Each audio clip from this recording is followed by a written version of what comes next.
So if you can't tell, I live in a camper. I actually have two campers that we keep like in an L next to each other so that we have enough room for all of us while we are remodeling our two-bedroom mobile home. We've really simplified our life in a way to where we can live within our means and still be happy. And I think the biggest thing in life, the very biggest thing in life that people seem to forget is that life isn't really about being happy all the time. Being happy is, it's, we have increments of being happy. The most important thing you can be in life is content. Once you become content, you don't have anything weighing down on you all the time, so then it's easier for you to be happy.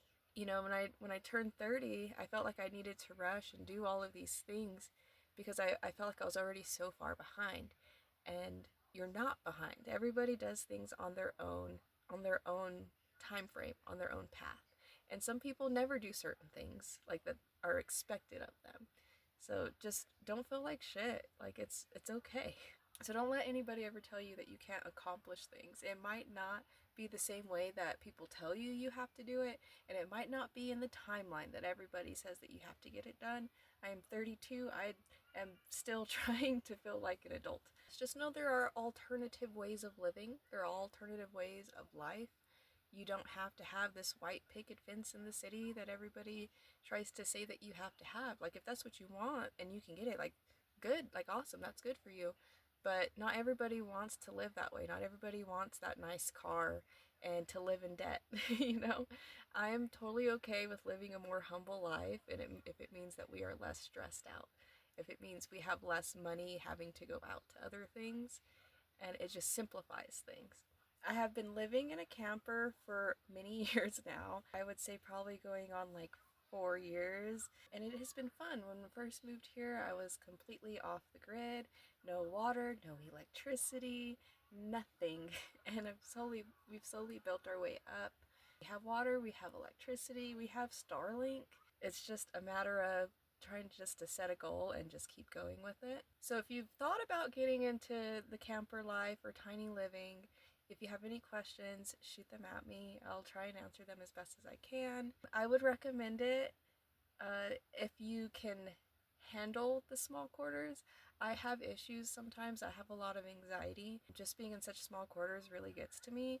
But the fact that I also have an acre of land that's ours helps out a lot. It's not like on a lot in a campground or something. We have like a farm here, so we have a lot more space than just per se like a lot somewhere. Doing this is a lot cheaper. I'm not gonna pay rent. Like, if I'm not owning what I'm putting money towards, I'm not putting money towards it.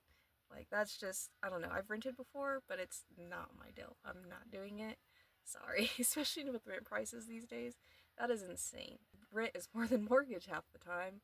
So you can pay a ridiculous amount of rent, but you can't afford a good mortgage. That's just crazy to me. After we get that two-bedroom remodeled and we get moved into there, I don't know what we're gonna do with these, but we have them. So maybe I'll just turn one into like an incubating camper or something. That'd be kind of cool.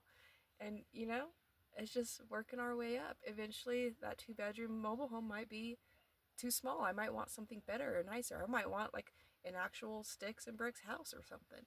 So we might move on up to that. I pay $316 a month for my property alone, and then we have to pay for Starlink, phone bills, water, electricity, insurance, and feed.